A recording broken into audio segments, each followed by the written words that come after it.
이 최근에 생리대 얘기를 좀 했더니 그게 보니까 결론적으로는 생산 원가 문제가 아니고 유통 비용이 너무 비싸다고 그러던데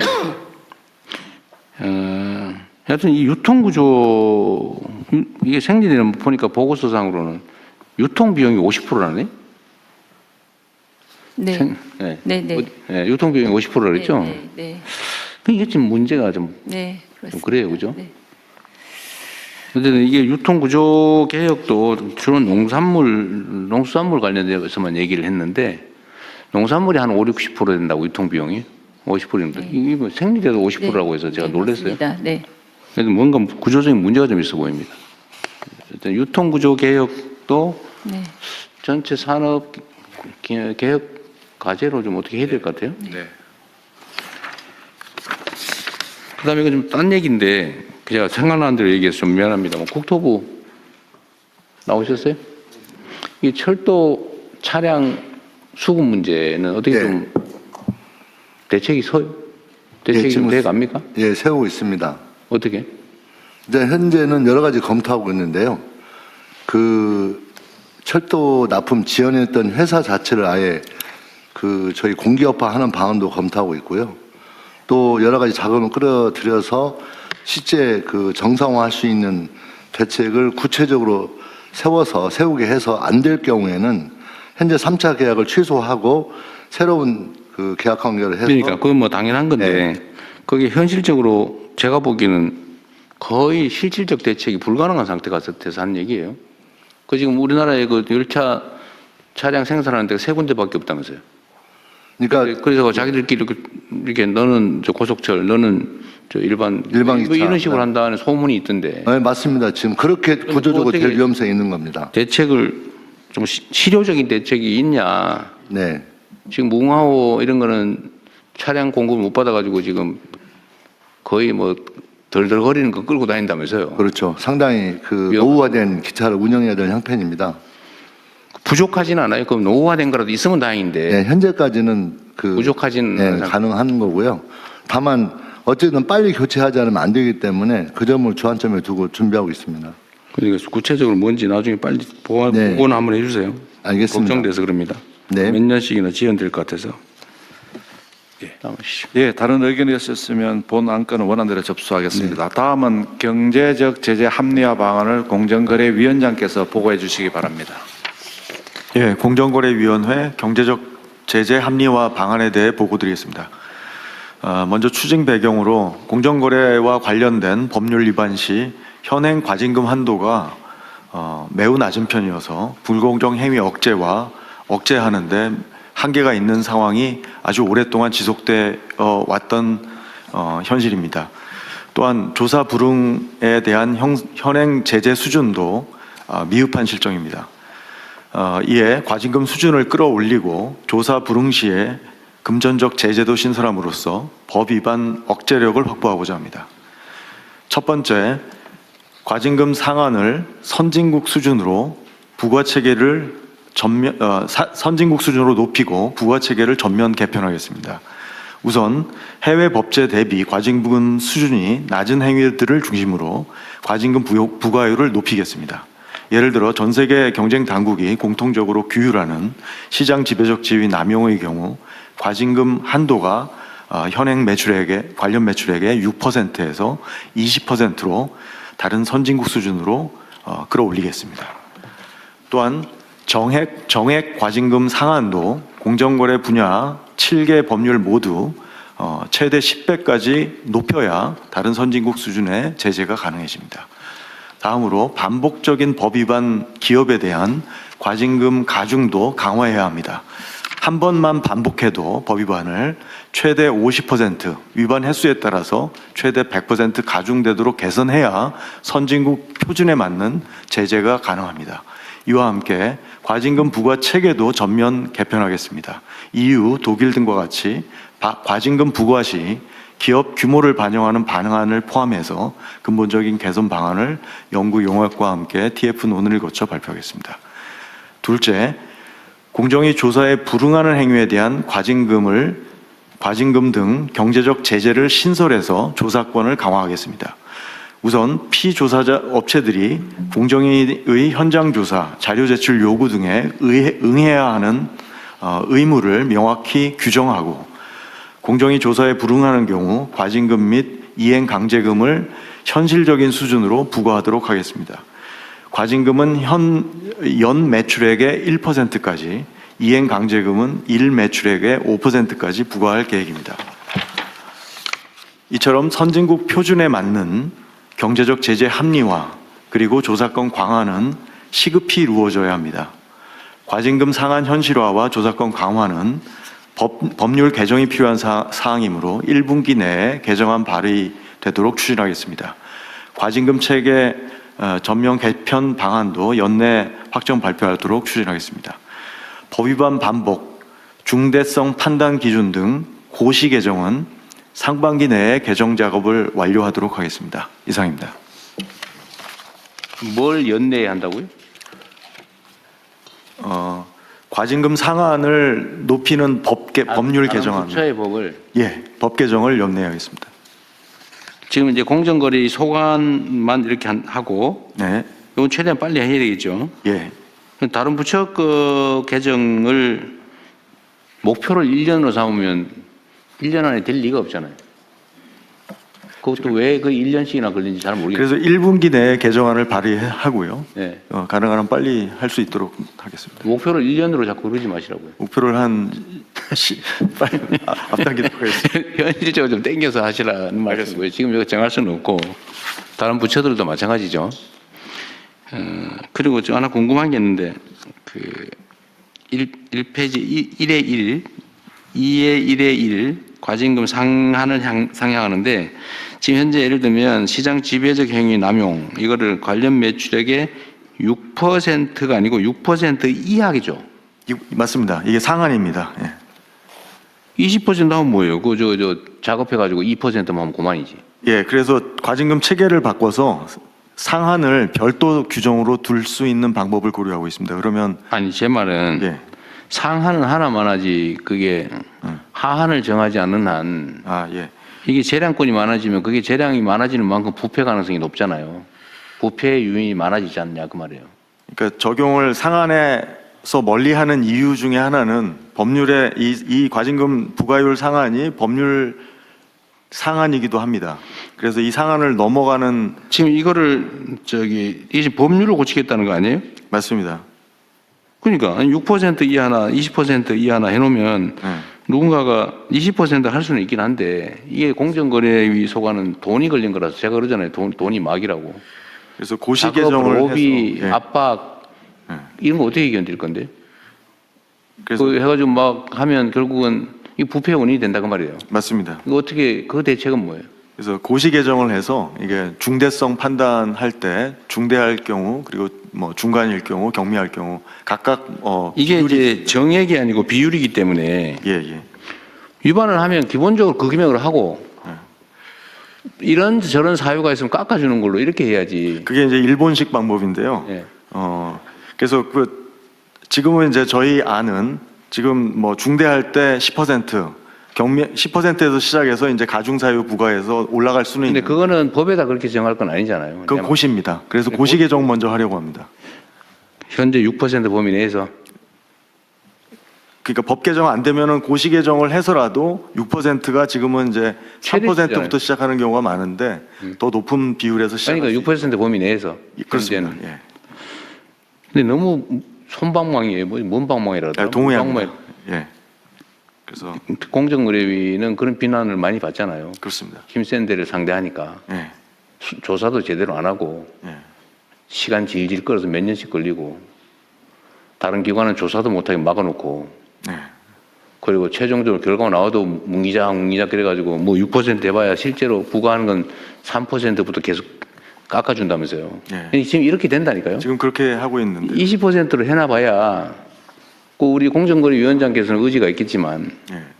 그 땀만 먹은 사람이 하면 이하니까 예.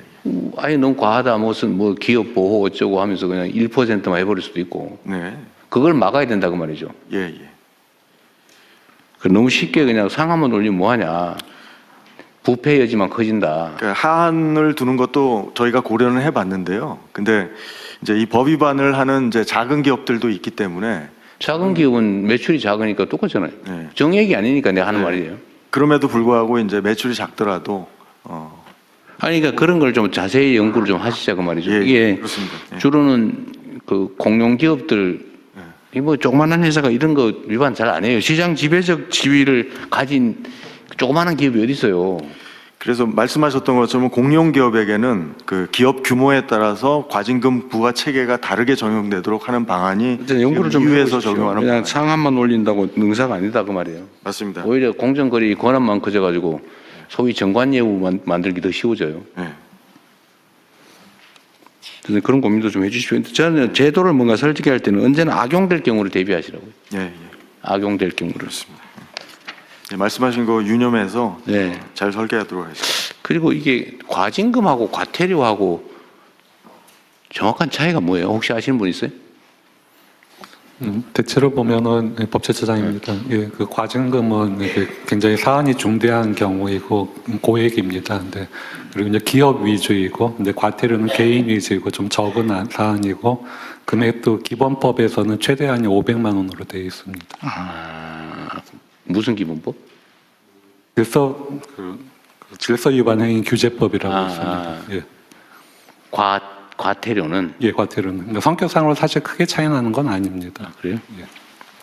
어쨌든 예를 들면은 저 관세청입니다. 예를 들면은 쉽게 그 예를 들어드리면 과징금하고 과태료 차이가 그 제 관세청 소관이긴 한데요. 외국환 거래법 위반했을 때는 그 경미할 경우에는 과태료로 처벌하고요. 그 다음에 이제 그 대무역법 그 산업부 소관이 대무역법을 위반했을 때는 과징금을 부과합니다. 그래서 그렇게 법률에 따라서 과징금과 과태료가 구분돼서 운영되고 있습니다. 뭐 분리되어 있는 건 알겠는데 본질적 개념의 차이가 뭔지 잘 몰라서. 네, 네, 대통령 다음하시죠. 과징금은 기본적으로 이제 경제적 부당 이득에 대한 환수 개념이고요.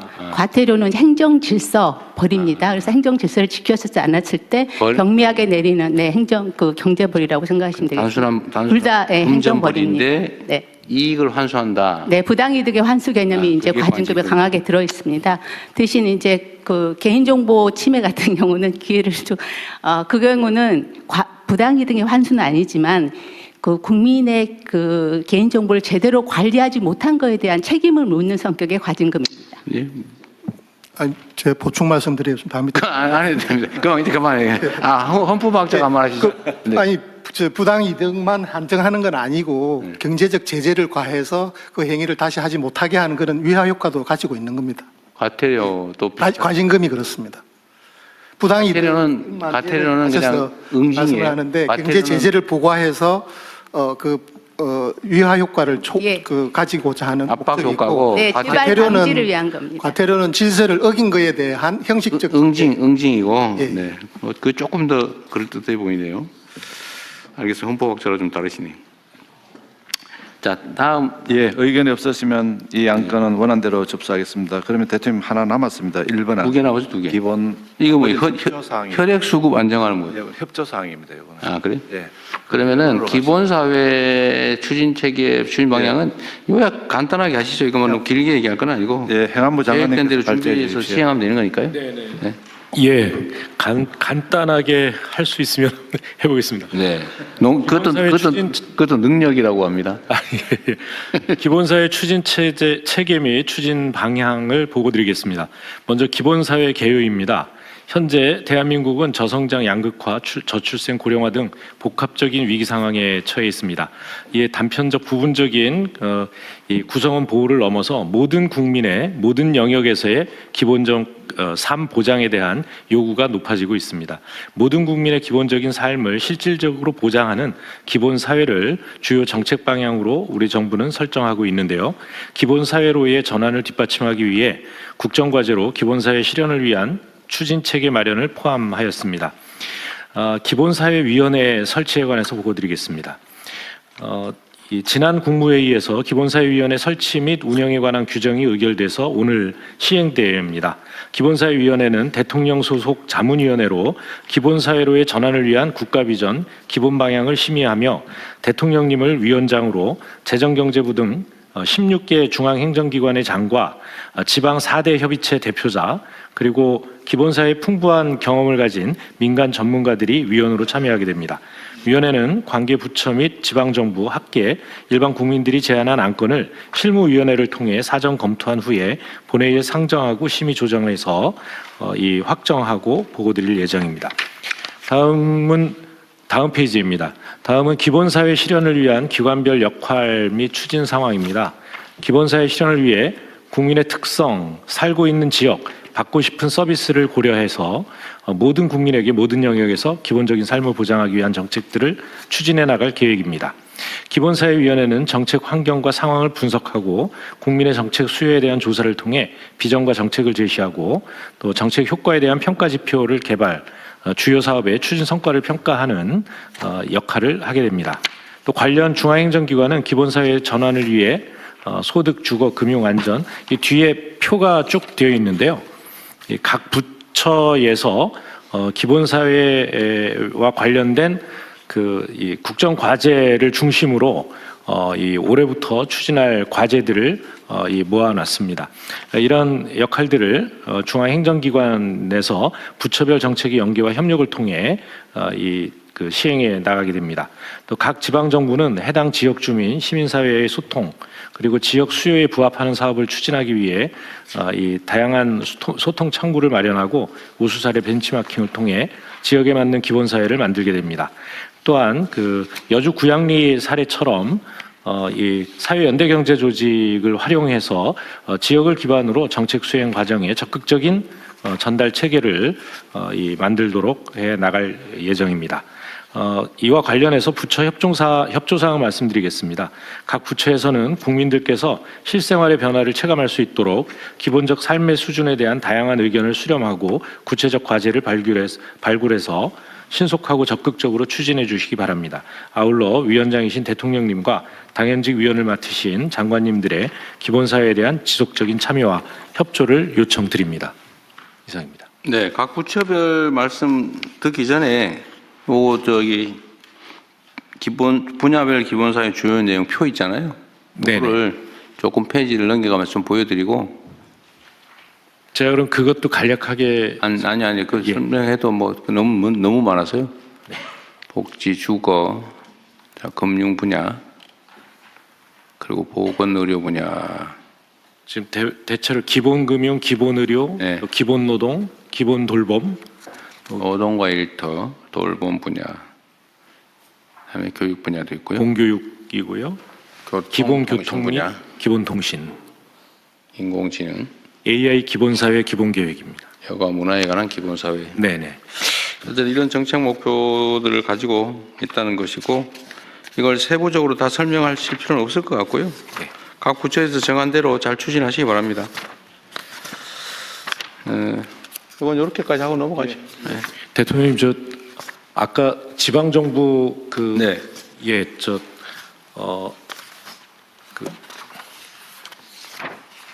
말씀하십시오. 죄송합니다. 체납관리단 운영과 관련해서 네. 제가 중요한 걸 하나 보고를 못 드렸습니다. 말씀하십시오. 이제 인력을 조속히 확충하고 그 인력들의 이제 생활임금 또는 적정임금을 유도하기 위해서 이제 정부에서 체납관리단을 운영하는 지자체의 인건비의 일부를 보조해 주셨죠. 일부를 보조를 해야 되는데 현재 예산이 확보가 안 되어 있습니다. 그래요? 예, 그래서 기획예산처에서 예산을 좀 확보를 해주시면 조속히 시행하도록 하겠습니다. 그게 지금은 그 항목 예산은 당연히 없을 거고. 네. 예. 어차피 우리가 적정한 시기에 이거 좀 예산을 추경으로 조정을 해야 되잖아요. 언제가 될지 모르지만 올 내내 안 할 건 아니고 그때 하는 걸 전제로 네. 지원을 해주기로 약속을 하고 네. 지방정부 예산을 일단 지급하면 나중에 보전을 해주는 것도 포함해서 네, 미리 시행을 하고 미리 하라고 하시죠. 해주겠다. 예. 한 말씀만 드려도 되겠습니까? 네. 근데 이게 지금 중앙정부 세입이 늘어나는 게 아니고 이게 지방정부 세입이 늘어나는 측면도 있고요. 이거는 또 명백하게 보면 지방자치법 13조에 보면 지방세하고 관련되는 것도 지방자치사무인 측면도 있고요. 네. 그리고 이게 성남시하고 경기도에서 시행한 선례를 보면은 그때는 성남시가 다 부담한 적도 있고 경기도하고 성남시가 반반씩 부담한 것도 있습니다. 그래서 이거는 지금 이렇게 국가에서 무조건 지원한다라고 확정짓지 마시고 좀 그런 사정들을 종합적으로 좀 살펴보면 안 되겠습니까? 그러세요, 그러면. 네. 오늘 확정하신 말이죠. 대통령 이것은 이제 그 기간제 그 자리를 늘리게 되는데요. 그렇게 되면 주로 20, 30대 청년들이 이 지원을 하게 될 겁니다. 그래서 우리 정부에서 추진하고 있는 청년 뉴딜 사업의 네. 일환으로도 예, 추진을 해주시면. 그러니까 일자리 사업, 근데 그 예산은 있어요? 그거 없잖아요, 그것도. 예, 없습니다 지금은. 그러니까 그 부분은 그러니까 이게 어차피 세입 들어와봐야 지방정부 거고. 예, 실제로는 이게 절대 손해가 안 나거든요. 예, 그렇습니다. 이건 뭐 예. 실제 경험적으로 그렇기 때문에. 예, 예. 각 지방자치단체 한 뭐 성남시 규모의 그때 한 200명 뭐 이렇게 뽑았을 때는 그보다 한 2배 억 단위 그 예. 세입이 늘어나더라고요. 그러니까 그거는 경험적으로는 될 텐데 일자리 사업 측면도 있으니까 그 양 측면을 동시에 고려해 가지고 다음에 얘기를 하기로 하시죠. 예, 예. 오늘 확정하지 말고요. 예. 예, 그러면 다음은 부처 협조 사항을 공유하겠습니다. 보건복지부 장관님부터 순서대로 말씀해 주시기 바랍니다. 네, 복지부 장관입니다. 혈액 수급 안정화에 대해서 헌혈 말씀드리겠습니다. 겨울철을 맞아 방학 한파 그리고 독감 유행 등으로 헌혈량이 좀 감소하였습니다. 그래서 현재 그 수혈용 혈액의 안정적인 공급에 좀 어려운 상황입니다. 올해 들어서는 전년보다는 헌혈자가 증가하였으나 최근에 의료가 좀 정상화되면서 혈액 사용량이 늘어나고 있어서 적정 수준 이하를 유지하고 있습니다. 많은 분들이 도움을 주셔서 현재 회복 중입니다. 오늘 기준으로는 4.91분 정도를 보유하고 있지만 설 연휴 전에 충분한 혈액을 확보하는 것이 필요합니다. 국민 여러분들께서는 가까운 헌혈의 집을 방문하셔서 헌혈에 참여해 주시기를 부탁을 드리고 각 부처청에서도 자율적으로 헌혈에 대해서 참여해 주시고 또 소속 산하기관 등에서도 헌혈에 참여할 수 있도록 안내를 해 주시기를 부탁을 드리겠습니다. 이상입니다. 그 복지부 장관님 헌혈하셨어요? 지난주 금요일 날 헌혈의 집을 방문해서 헌혈을 하고요. 두바이 쫀득 쿠키도 받았습니다. 뭘 받았어요? 두바이 쫀득 쿠키도 받았습니다. 많은 젊은 분들이 쫑쿠를 헌혈하고 계셔서요. 네, 반갑게 인사했습니다. 아, 그래요. 어쨌든 이 솔선수범하는 모습을 좀 보여줘야 될 텐데 그럼 연구를 한번 해보십시오. 네, 그 다음에 네, 산림청입니다. 범정부 봄철 산불 총력 대응에 대한 협조사항 말씀드리겠습니다. 올해 1월 산불이 작년에 비해 야간 발생 비율이 높다는 특징이 있습니다. 대부분 그래요? 산불이 산림 밖에서 화재로 전이되어 있는 상황인데요. 작은 불씨가 산불로 이어지지 않도록 모든 국민들의 관심과 함께 관계 부처청과 지방학교가 절실한 상황입니다. 먼저 효과적인 산불 예방 감시를 위해서 농산촌 산불 주요 원인인 소각 산불을 좀 방지하고 지역 주민이 참여해서 산불을 감시할 수 있도록 협조를 요청드립니다. 각 부처청 소관시설 주변에 산불 예방 노력 또한 필요합니다. 최근에 난 산불 중에는 주로 주택 또는 공장 그리고 최근에 난 산불에는 사찰에서도 산불이 야기됐기 때문에 각 부처청의 산불 예방 노력이 필요한 상황입니다. 진화대피 관련해서도 협조 요청 부탁드리고요. 국방부나 소방청, 경찰청 등 관계 부처청에 그동안 많은 협조를 해주셨는데 앞으로도 계속 협조를 부탁드리고요. 안전하고 신속한 대피를 위해서는 산불 피해 위험이 높은 다중이용시설의 대피체계 구축과 함께 TV 자막 방송 및 긴급 재난 문자 송출, 교통 통제 등의 적극 협조 부탁드립니다. 마지막으로 국민 한 분 한 분이 산불 감시원이라는 생각으로 열심히 활동해 주시기를 부탁드리고요. 앞서 말씀드린 것처럼 많은 내용들이 산불 재난 위기관리 표준 매뉴얼에 포함되어 있습니다. 각 부처청과 지방정부, 유관 공공기관에 이미 송부해 드렸습니다. 보다 자세한 내용은 매뉴얼을 확인해 주시고 널리 공유해 주시기 부탁드립니다. 산림청은 작년 봄철과 같은 아픔이 다시는 발생하지 않도록 혼신의 힘을 다해 산불 진화에 총력 대응하고 있습니다. 하지만 산림청 혼자만의 노력으로는 부족한 것이 현실입니다. 모든 중앙행정기관과 지방정부 등 관계기관 또한 예방부터 진화, 대피에 이르기까지 산불 대응 전 과정에 적극 동참해 주시길 다시 한번 간곡히 요청드립니다. 감사합니다. 요새 야간 진압 가능한 헬기를 도입했다고요? 네, 야간의 화선을 확인할 수 있는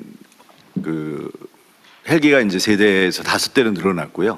뭐 옛날에도 있었어요? 네, 있었습니다. 근데 이제 야간에 전에는 야간에 헬기도 화재 진압 안 하는 것 같은데? 네, 못했습니다. 야간에는 못했는데요. 그게 야간에 도입을 거의- 해놓고 안 썼다는 거예요?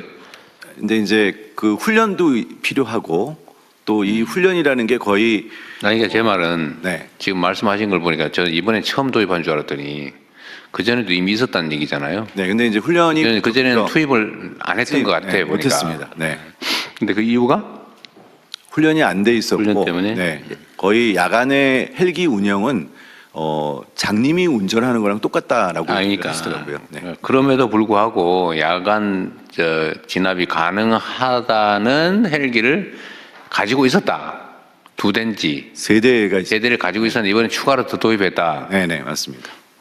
그러니까요. 내가 말씀 들어보니까 그런 거예요. 3대가 있었는데 뭐 야간에 운행은 위험하니까 안 했다 이 말인데 이번에는 2대를 추가로 도입하면 5대를 야간에 투입하는 거예요. 아니면 3대는 놔두고 2대만 야간에 투입하는 거예요. 5대를 투입할 수 있게 됐습니다. 네. 아 그래요? 훈련은 다 돼 있어요? 훈련을 지금 계속 하고 있습니다. 네. 어쨌든 이게 밤에는 당연히 못 끄는 걸로 우리 국민들은 다 알고 계셔서 안전 문제가 최우선이기 때문에요. 네. 야간 헬기뿐만이 그러긴 아니라 한데 야간에 투입할 수 있도록 훈련하고 준비는 해야지. 네, 알겠습니다. 그러니까 그럼 말로 그 야간 투입 가능한 헬기 사냐고요. 네. 사놓고 안 썼다는 얘기잖아요 지금. 처음 알았는데 잘 준비해서 하십시오. 밤에 지금 주로 불이 번지잖아요. 헬기를 네, 맞습니다. 못하니까. 네. 잘 준비해서 안전하게 잘 야간 진압도 많이 활성화하십시오. 네, 혼신의 힘을 다하겠습니다. 네.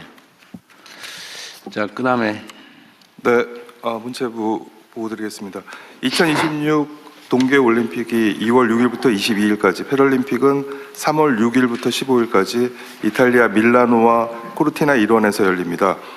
우리 선수단은 올림픽 6개 종목 130명, 패럴림픽 5개 종목 47명이 참가합니다. 안전한 대회 참가를 위해 외교부, 대테러센터, 국정원, 질병관리청 등 관계기관과 함께 선수단의 출입국과 체류, 방역에 걸친 대회 전 과정을 대비했습니다. 또한 국가 상징 오류나 오심, 선수 부상과 같은 위기 상황에 대응할 사전 매뉴얼도 마련했습니다. 대회 기간에는 현지에서 종합 상황실을 가동하고 분산 개최되는 대회의 특성을 감안해서 3개 지역에서 급식 지원센터를 운영할 예정입니다. 또 밀라노 시내에 코리아 하우스를 설치해서 한국의 K컬처와 관광을 알리고 국제 스포츠 외교 활동을 전개할 예정입니다. 밀라노 동계올림픽과 패럴림픽에 국무위원 여러분들의 각별한 관심을 부탁드립니다. 특히 외교부, 대테러센터, 국정원의 긴밀한 협조를 부탁드립니다. 국민 여러분들께서도 선수들의 열정과 도전에 뜨거운 관심과 응원을 보내주시기를 부탁드립니다. 감사합니다. 여기 누가 응원하러 가요? 네, 저는 개막식 때 가서 챙기고. 장관님이? 네. 근데 요새 이 올림픽은 과거에는 그래도 뭐 국민들이 관심도 있으시고 중계도 좀 하고 뭐 그랬는데 요새는 하나도 모르는 상황 비슷해요. 왜 그랬을까요? 왜 그래 됐을까? 관심이 많습니다. 많도록 할 거고요. 지금 선수들 그동안 정말 땀 흘리면서 열심히 연습했고 기량을 닦았습니다. 그래서 부상 없이 최선의 컨디션으로 좋은 성적. 그러니까 뭐 선수들은 열심히 할 텐데 우리 국내의 관심이 과거에 비해서 많이 떨어진 것 같아서 드리는 말씀입니다. 뭔가 좀 그것은 국민 소득이 올라가면은 좀 관심이 그런 그러세요? 스포츠에서 좀 특히 올림픽 같은 데서 멀어지는 경향이 있습니다. 예를 그래요? 들어서 오스트리아의 경우 동계올림픽 유치를 하려고 다 해놨는데 국민들이 반대해서 안 한 경우도 있었습니다. 그래. 비슷한 일례로 패럴림픽 같은 경우는 저희가 예전에 선수층도 두껍고 성적도 좋았습니다. 근데 요즘은 선수층이 얇아지고 성적도 그렇게 뭐 예전만큼 높지는 않습니다. 일반적 관심이 떨어지고 있는 모양이군요. 그 가장 큰 이유가 장애인 수가 줄어들고 있는 부분도 있습니다. 그래서 네, 장애인 뭐 패럴림픽이 그렇다 치고 일반 올림픽 경기도 어쨌든 관심도나 아니면 이런 많이 떨어지는 것 같아서 그게 소득 수준과 관계가 있군요. 어쨌든 그렇더라도 어쨌든 국가를 대표해서 선수들이 출전을 하고 그러면 좀 붐업을 조금은 해야 될 것 같은데. 네, 그렇게 해야 네. 될 것 같습니다. 뭐 광고를 좀 하시든지 아니면 뭐 이벤트를 좀 하시든지. 제가 태릉에 있는 선수촌에 가보려고 얼마 전에 했더니 이미 다 이태리 가버렸다고 그러대.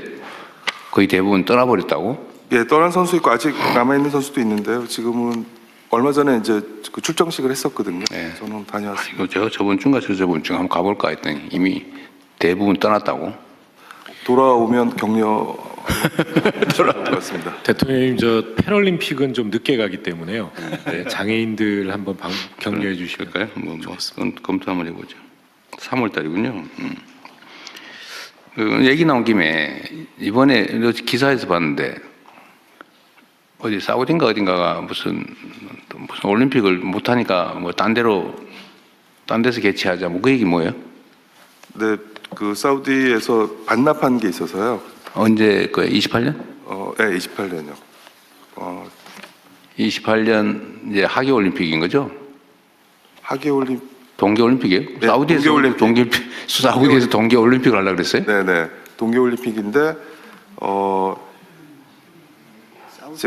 제가 지금 기억하기로는 그래서 시설이나 이게 안 돼서 결국 동계 올림픽을 개최할 수 있는 나라는 한정적이거든요. 그래서 이제 저희 베이징하고 네, 저희 쪽으로 한국하고. 연락이 오고 의사가 있는지를 타진하고 뭐 이런. 그래서 어떻게 됐어요? 그거 제가 한번 챙겨보겠습니다. 저희 쪽에서는 조금 난색을 표하는 그 형태로. 작년 12월인가에 무슨 타진이 왔다는 기사를 봤는데 난 보고를 못 받아서 그 중요한 게 있으면 좀 보고를 좀 하시지. 네네. 그렇게. 지금 무슨 전북 그 여기는 올림픽 유치한다고 동네에 난리인데 지금 전북은 하계 올림픽이어서 지금 전북에서 일단 입장 정리를 하고 있고요. 아니 그게 이제 그런 저희가 파인데 네네. 지금 동계 올림픽이라도 어쨌든 어디 다른 나라에서 하려다 못해서 우리나라에 할 수 있냐고 물어봤으면 그게 중요한 현안인데 네. 그 왜 보고도 안 하고 그렇게 처리된다 잘 모르겠어서 하는 얘기예요. 지금 보니까 장관님도 잘 모르고 계신 것 같은데.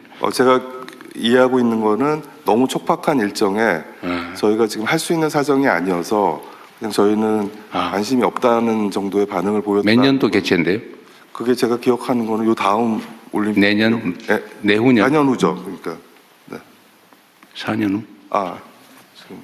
지금 아시안 동계 올림픽으로. 재난본부장입니다. 동계 아시안 게임 네, 아마 아시안 올림픽이 게임. 아니고 올림픽이 아니고 아시안 네네. 게임. 네, 알겠습니다. 네, 다음 국민부. 예. 네. 농식품부에서 K푸드 수출 거점 재해 공간 선정과 함께 부처의 협조 요청 좀 드리겠습니다.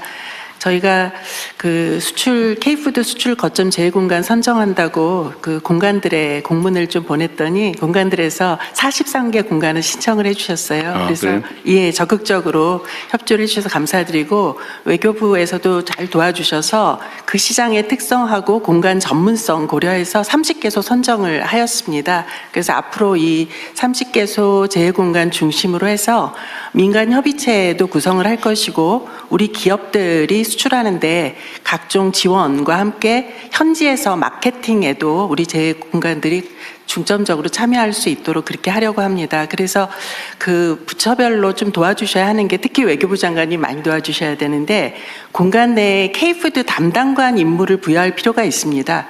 누가 담당하는지가 명확해야 할 것이거든요. 그런데 저희 농무관이 6개소밖에 없기 때문에 좀 다른 부처에서 나간 그 분들이 담당관 역할을 좀 해주실 필요도 있기 때문에 이 부분 좀 도와주시면 좋겠고 K푸드 홍보를 K푸드 단독으로 하는 것보다는 사실은 우리 문화, 뷰티, 패션 다 같이 하는 게 좋습니다. 그래서 제가 듣기로는 싱가포르 대사관에서 처음으로 K 라운지라는 형태로 우리 K푸드 홍보할 수 있는 그 장소를 이번 주에 연다고 합니다. 그래서 다른 공간에도 좀 이런 사례를 알리도록 하겠습니다. 그리고 우리 수출 기업들이 그 짝퉁 상품 때문에 굉장히 고민을 많이 하거든요. 그래서 앞으로는 지재권을 그 나라에 출원하고 등록하는 거, 그리고 또 위법품이 발생했을 때 단속을 강화하는 것도 우리 제휴공간에서 협조를 적극적으로 해주시기를 요청을 드리겠습니다. 네, 이상입니다.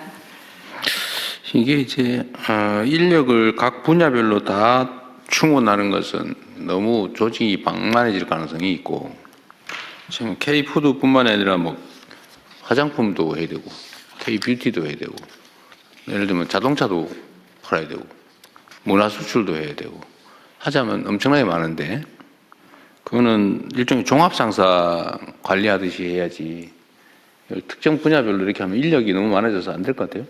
근데 그 방법을 좀 찾아보시죠. 네, 주재관이 여러 가지 영역의 일을 다 할 수 있도록 그 이미 하고 있는데, 지금 말씀하신 농림부에서 말씀하신 것은 특별히 좀 지시를 해보겠습니다. 그리고 농림부에서 사실은 매뉴얼을 만들든지 무슨 일이 필요하다, 예. 어느 지역은 뭐가 필요하다 예. 라고 정리해서 보내면 거기서 단순 집행을 하게 이렇게 해야지, 거기서 네가 알아서 전문적으로 다 연구해서 이러면 안 될 것 같아요. 예. 각 부처들도 다 마찬가지입니다. 예.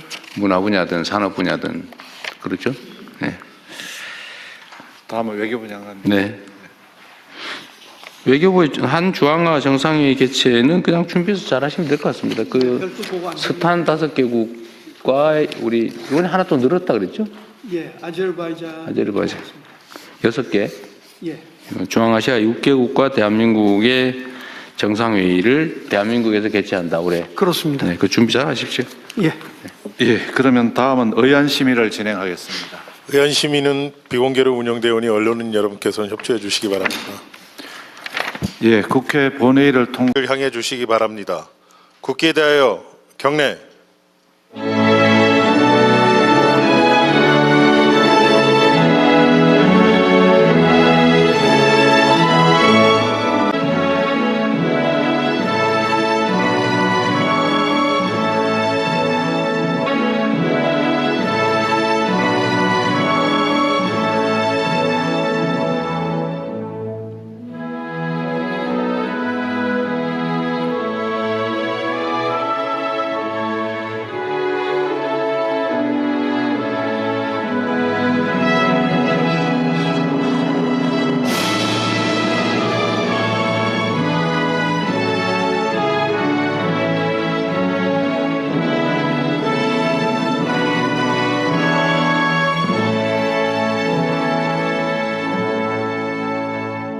바로 모두 자리에 앉아 주시기 바랍니다. 제3회 국무회의입니다. 대통령께서 개선언과 함께 모두 말씀을 하시겠습니다. 네, 제3회 국무회의를 시작하겠습니다.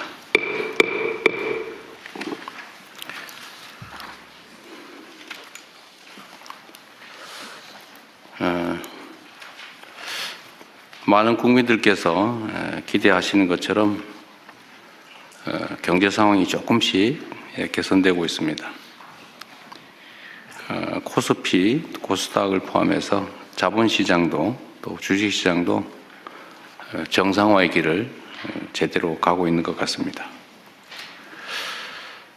오랜 시간 홀대받던 우리 자본시장이 미래 혁신 산업 성장 그리고 건전한 국민자산 증식을 위한 든든한 토대로 거듭나고 있습니다. 자본시장 정상화를 발목을 잡는 여러 가지 불합리한 제도들도 계속해서 신속하게 개선해 나감으로써 생산적 금융으로의 전환을 한층 가속화해야 되겠습니다. 이 주식시장의 이 흐름이 경제 체질의 구조적 변화로 이어지려면 국민의 삶과 직결된 실물 경제의 안정적인 성장도 뒷받침되어야 되겠습니다. 이는 성장의 기회와 과실이 국민 경제 전반으로 널리 확산되고 특히 중소기업과 벤처, 스타트업 등이 혁신과 도전을 선도하는 새로운 핵심적인 경제 주체로 거듭나야 가능한 일입니다.